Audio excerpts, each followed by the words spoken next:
Maycee Barber avoided snapping her 6-fight win streak in the safest way possible by not fighting Erin Blanchfield.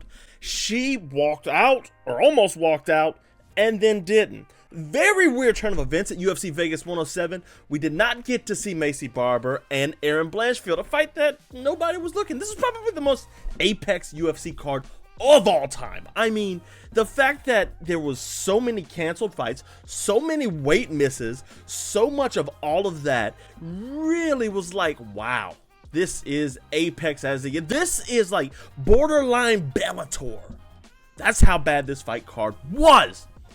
If you watched it, good on you. I watched it. I also watched Karate Kid, review coming soon, but this card itself was so just tough to watch, and it's just kind of what the UFC has become. We talked about it with like the Michael Morales fight card, how like the product seems very soulless and just not inspiring like the UFC does. And then I was thinking this week, like, man, maybe it's like a 3-tiered system. Like, you got Apex cards, like these are the ones that are kind of like, all right, you got to earn your way, earn your keep. You got Contender Series first, which blah. Then you got the Apex cards, which are next. Then you got the Traveling Fight Nights, and then finally you've got the pay-per-views, which is the creme de la creme, the greatness. This was definitely the epitome of an Apex card. Now, this unfortunately does derail Erin Blanchfield's title run. Obviously, she lost to Manon Fiorot, that was a ways off, and there's like Natalia Silva ahead of her, Zhang Weili. If she wants that fight, she's getting the Valentina Shevchenko fight. But at the same time, it's like, man, this is really, really tough. Before we get into this, please, newsletter and Discord in the description, as well as a Fight Finders playlist. My baby, you got to check it out. So yeah, this is really, really derailing Erin Blanchfield's career. It sucks for her so much. It really does. And like, this happens all the time in fighting. Like, it's just part of it. Like, for example, boom, book of the week, Tyson Fury, Behind the Mask. Link to this is also in the description. That's how you support the channel. He talked about like the David Haye fights, the both of them where Haye pulled out for a cut over his eyebrow and a shoulder injury. Tyson Fury doesn't quite buy that. Sometimes fighters pull out, sometimes they pull stunts. Back in 2013, David Haye and Tyson Fury sold out arena. It was going to be a major fight. Fury put in all the work for promoting it, and Haye vanished without a medical report twice. In his book, this is what he says: whatever the reason cost me a bit of blah, blah, blah, blah. This is what he said in his book. Whatever the reason, David Haye cost me a lot of money. What would have been my biggest payday had gone. I felt crushed by the overwhelming disappointment. I didn't want to box anymore. Before the fight, Erin Blanchfield cast doubts on Maycee Barber not showing up. And like, this is really like a critical moment in Erin Blanchfield's career. This was a top 5 fight. And I get, first of all, Blanchfield did cast out saying like, Maycee Barber might not show up to this. Barber got mad about it. Okay. Maycee Barber misses weight by a half a pound. She didn't make the walk. Apparently it was a seizure, so we're not gonna cast that much doubt on Maycee Barber necessarily. But I do want to point out like the whole unprofessional comment was like probably out of frustration from what she brought to the table. The whole trash talking, like these girls really don't like each other. But yeah, this got to be the worst UFC event of all time. Professionalism completely out the window. All the weight misses, all of the pullouts, the change in an arena for UFC Noche. Like, it really is like a cluster right now, and they're gonna have to get this together. And then like at the very last minute, literally when Maycee Barber's about to walk out, canceling the main event. Man, really, really, really, really terrible. So I guess like our real main event was Mateusz Gamrot dominating L'udovit Klein for 3 rounds. We've had 3-round main events before, but we didn't have the rug pulled out from under us. You know what I mean? But Mateusz Gamrot, unanimous decision, destroyed L'udovit Klein. L'udovit Klein really, he got grappled to death, and that's really what it was here. Mateusz Gamrot did a really good job of sticking to L'udovit Klein. Really, L'udovit Klein had some really good game plans for Mateusz Gamrot's wrestling against the cage. But once Gamrot got him down, Mateusz Gamrot managed to, do what he normally does. Heavy Hands pointed this out, and I got this from them, so I want to kind of, give credit where credit's due. But, like, L'udovit Klein hates being pushed backwards. He hates it. And that's what Gamrot did for the first 2 rounds, at least. That's what Mateusz Gamrot did. So it was really one of those moments where you're like, man, Gamrot looks really good. But like, L'udovit Klein hadn't fought anybody, so we can't really base too much off of this win. I know Mateusz Gamrot's getting old. Him and Paddy Pimblett would be a really good fight, though. And that's the one I kind of want.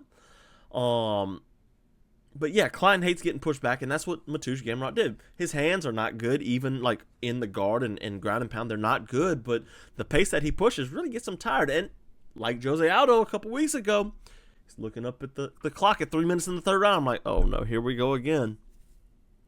Here we go again. This is where the fun begins. But Klein didn't really push the pace. He was gassed too. Against the cage, I really like what Gamrot was doing.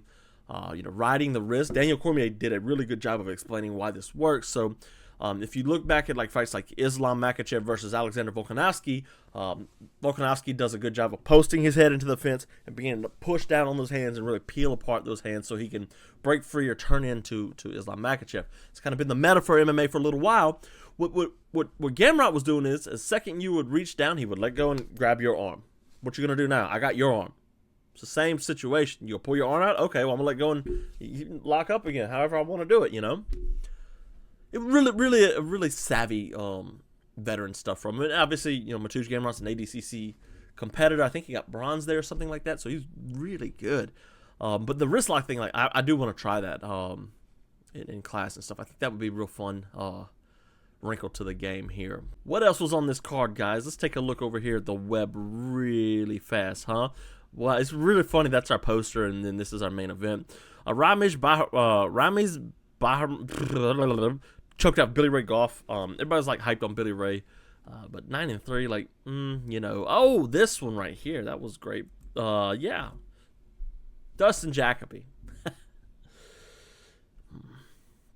Billy Ray Goff, he's got good power in his hands and got ninja choked. It was a really good performance. Dustin Jacoby managed to get the win. He beat Bruno Lopez first round knockout and just kind of poured it on. And I think a lot of fighters can learn stuff from Dustin Jacoby. So a big jab really kind of hurt Bruno Lopez. But Dustin Jacoby, being the savvy kickboxer, I guess you would call him, he won the Glory World Series. Being that he didn't like pounce and try and destroy him. Instead, he was patient and he pushed the pressure on him, but not the volume, okay? It was a great balance of patient and pressure. He was looking for the right shots. He didn't want to get countered by something wild over the top or something like that, like we've seen in so many classic fights before. But the fact that he was managed to, keep Bruno Lopez on the back foot really was a benefit to him, I guess you would say. The big left hook put him away. And, left him kind of slumped against the cage. It was really bad. Now he's beaten Vitor Petrino and Bruno Lopez back-to-back. That's 2, Brazilians back-to-back prospects in a row. Dustin Jacoby, man, he's on a decent little run after a 1-4 run in the UFC in his last 5. 2 fights all in a trot now. It's good to see somebody like Dustin Jacoby get the win. Let's continue going down this card real quick here, boys. This not much to talk about, honestly. Ketlin Vieira laid on Maycee Chassaw. That really hurt my feelings. Maycee Chassaw is a Louisiana gal. I really think, I don't know if she's cut out to be the best ever. And Ketlin Vieira's got decent grappling, but she's not going to, like, damage you and lay on. She's going to lay on you for most of the fight. But, boom, don't buy the Zach Reese propaganda anymore. I'm sorry, guys. I am the #1 perpetrator of Zach Reese propaganda, aside from probably Zach Reese himself. That said, like, he took on Dusko Tudorovic in a unanimous decision win. I don't know what it is about him. Like, it was a unanimous decision, but he may not be that good. He's got creative striking. And when I say creative, I mean creative for a middleweight. So, like, he throws uppercuts across his body when they're shooting for the takedown. and he'll throw flying knees. Kind of like run-of-the-mill stuff if you're at bantamweight. Regardless, he's a middleweight. He has decent striking. And I used to be excited because he had a mullet and he fought like a man with a mullet. But he no longer does that. And, like, I don't know what he's going to be anymore. He's changed teams, and it doesn't really, like, matter anymore, like, how good he is. He's just kind of like, you know what I mean? So, I will say, though, his wrestling did look really good. He used the butterfly hooks magnificently in this fight, actually. I thought he did a good job of keeping the butterfly hooks going, where Todorovic couldn't keep him on the ground. So I thought that was a good improvement. That said, his striking needs, you know, some work, and he needs to pace himself, but the wrestling could have taken that out of him.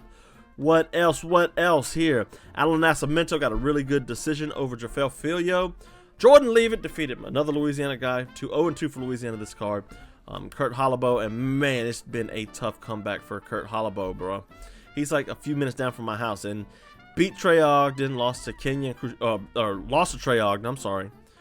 Beat Hubbard, let's just go back a little bit, for Tough. Lost to Ogden.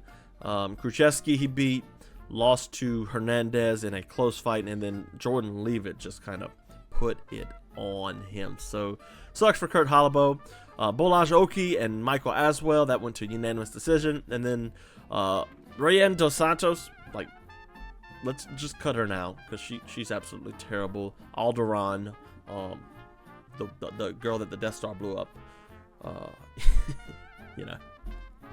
Sorry, guys. Bad Star Wars joke. Anyways, yeah, that horrible night of fights, guys. It really was. And it was really capped off by the fact that it was, you know, the main event was canceled, which it wouldn't have been like a saving grace to this card at all, but at the same time it was that. So in right here, Fight Finders 1, 2, 3, 4, 5, 6 out now. This playlist has all of them. Fight Finder 7. We were filming this month, first part of it. Second part will be next month, but you know. So go watch these, catch up, watch them now.